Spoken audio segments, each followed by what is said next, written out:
This afternoon in State versus Adelson, 2023 CF 3226. This is the defense's renewed motion in limine, I believe, concerning impeachment of witness Wendi Adelson. Mr. Zellman, you may argue when you're ready. Thank you, Your Honor. And, Your Honor, the only piece of evidence that we're going to be offering prior to making an argument is Ms. Wendi Adelson's CV from December of 2012. It's marked as Defense 1. I don't believe that there's an objection. No objection.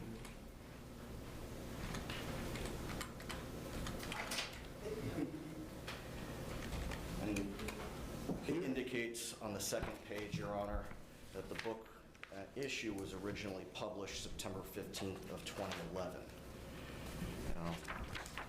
With that, Your Honor, the significance of that date is obviously it was prior to when Ms. Adelson filed for divorce in 2012, certainly about 2 years prior to the hearing where her petition for relocation was denied. The reason why those dates are significant, in Charles Adelson's trial, Your Honor, the state's position was that the storyline of Ms. Adelson's book was relevant for impeachment purposes because the defense's cross-examination opened the door. And I quoted the argument that was made on August 30th of 2024 by Ms. Kappelman concerning why she believed the door was open. Well, I first want to submit, Your Honor, the concept of opening the door is triggered when one party's evidence presents an incomplete picture, and fairness demands the opposing party be allowed to follow up to clarify and make it complete. That's from Brunson v. State, 31 Southern 3rd, 926, a first DCA case from 2010. Now, the underlying... Before you go on with that, and that case does bring up a good concept, but isn't this largely dependent on what Ms. Adelson is going to testify to on the stand? Yes, but in order for it to be proper impeachment, the underlying requirement, I think that's inherent in the rules of evidence, is that the fact that the opposing party wants to clear up is actually true. And so the state has to take the position that this is our story, written by Ms. Adelson, is autobiographical.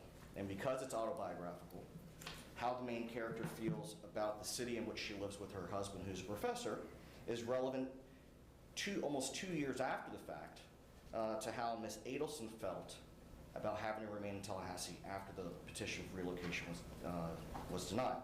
Now, the main fallacy of the argument, however, is that first and foremost, the book is not autobiographical. And I've read the book. I have the manuscript that was originally submitted to the publisher. The main character had a miscarriage, leaving her unable to have children, and she ultimately adopted a former client's abandoned child. There's no evidence that Wendi Adelson did those things. And that's just one glaring example of how the book is not autobiographical.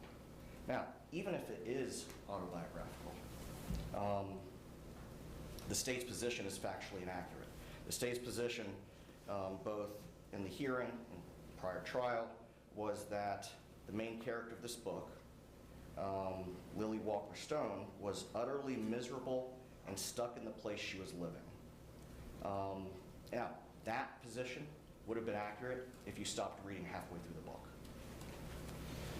On page 233 of the book, there's a passage I'd like to read for the court that highlights the fallacy of the state's position. Go ahead.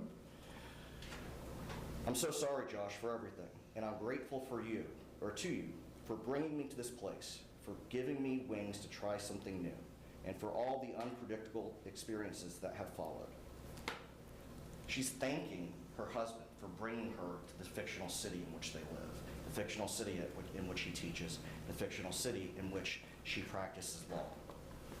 So, contrary to the state's position, she ultimately is happy where she's living. She's thanking her husband for bringing her to the city, not the opposite, which is what Ms. Kappelman and the state in the prior trial and at the hearing in August were representing. And since the factual basis for the state's questioning is patently inaccurate, it's our position that it would be improper to use that for impeachment. The other issue that you have is what I mentioned previously. Originally published September of 2011, the petition for relocation is denied in June of 2013, almost 2 years. And so the best example I can give, or comparison that I can give to the court, is people fall madly in love, get married, and then they think they're going to live happily ever after. But after a time, they realize they were wrong and get a divorce. As a judge, certainly I've seen it with family law. People get married and divorced, sometimes in a very short period of time. Mm-hmm. So how they felt on the day of their wedding is going to be very different from how they feel when they file for divorce or when their divorce is final. So I think that the timeline, even if this were factually accurate and it were autobiographical, the timeline itself leads to an issue with 403. The probative values being substantially outweighed by the danger of confusion of issues and misleading the jury. It's also needless presentation of cumulative evidence, Your Honor. There's other evidence that the state... Was the book entered into evidence? I don't believe it was. No, it was not. Strictly impeachment? Yes. Go ahead. But you're confusing the jury with the book as evidence that Ms. Adelson was not happy after her petition was denied. When the book doesn't say that, the book actually reflects the opposite.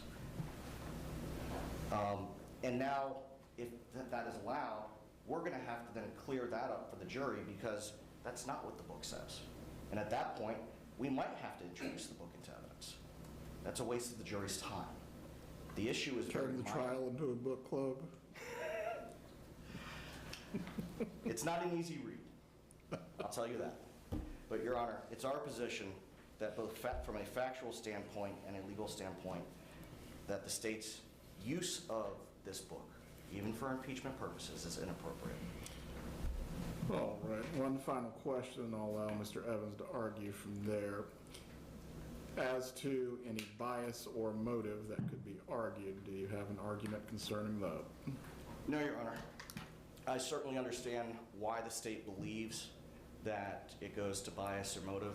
That's not what I'm addressing here. I'm addressing the underlying factual inaccuracies in the state's argument. Mr. Evans, you may respond. Your Honor, I believe that would go to weight, not to admissibility. The fact is that this isn't an isolated statement. I think it shows a continuation. I think there is indications that there were some parts about the book that she included, the way she felt in her life and comparable things. But again, that doesn't mean that the book has to be totally autobiographical in order to have parts of it admissible.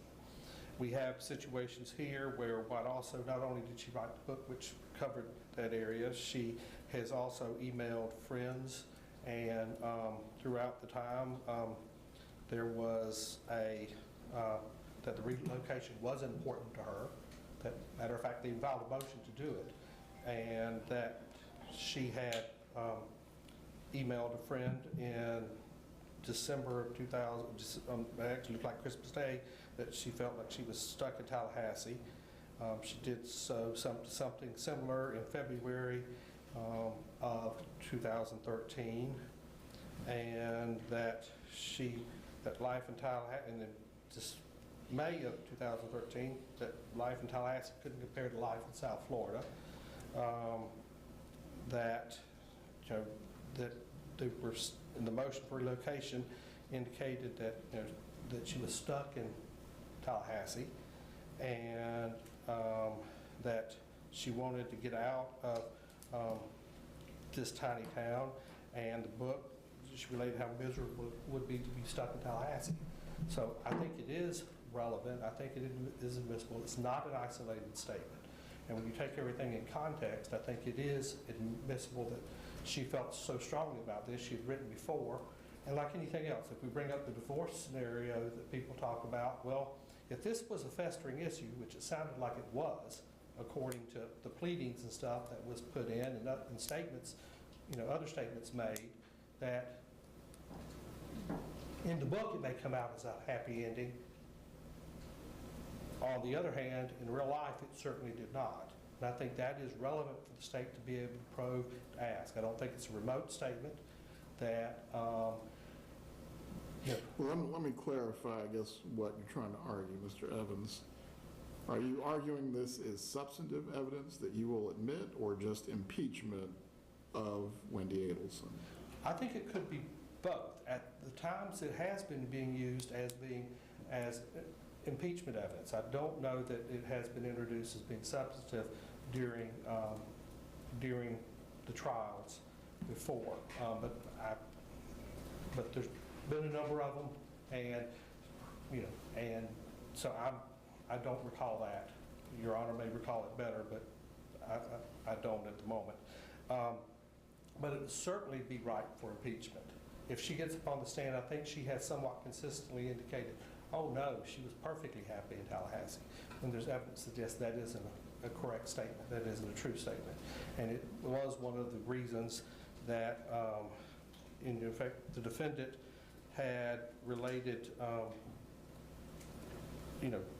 think there seemed to be some indications from what, and I'm looking at some of Ms. Kaplan's notes, that she was called a hostage or a prisoner in Tallahassee in an October 2012 email. That then the defendant also expressed concerns that as a Tallahassee native, the judge provided with a relocation motion would see nothing wrong with living in Tallahassee, but as a native of South Florida, that she would know better.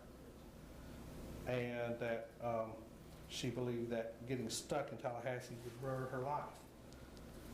This was the defendant relating, I believe, back to her daughter about her situation. So I think it's a situation where it could both be substantive in one sense, but it certainly is ripe for impeachment if she gets on the stand and denies that she was unhappy in Tallahassee, at least at some points unhappy in Tallahassee, which I think she has consistently done over the trials, and that was the reason the stuff has become impeachment. In response, Mr. Zillman. Briefly, Your Honor. We're talking about Donna Adelson, not Wendi Adelson. Donna Adelson is the one on trial, not Wendi Adelson. And if the state has emails from Wendi Adelson in which she is expressing a dislike or being stuck in Tallahassee, they're certainly able to use those emails for purposes of impeachment. It has nothing to do with the book. And Your Honor, it's our position that even if it meets a relevancy threshold, the book, it still would be needlessly cumulative, and it would lead to confusion of the jury. Because again, as I said, and I read the passage from the book, the main character did not feel stuck in Tallahassee and thanked her husband for bringing her here. Right. As it concerns the use of impeachment against any witness, as a general matter, impeachment is available to show whether the witness is being inconsistent with other prior statements, untruthful, has bias, or has motive. I will give additional consideration to the request that's been made by the defense, but as to the general proposition of law, I believe we're back to what the first question was to the defense when we had the hearing. This is largely going to depend on what Wendi Adelson actually testifies to. If she testifies in a manner that is inconsistent with prior trial testimony, or otherwise could demonstrate bias or motive that can be attributed to the defendant in some way, she can be impeached on those topics, whether they be the book or any other matter. I will give additional consideration to this. A written ruling will be issued. We are in recess. Thank you, Your Honor.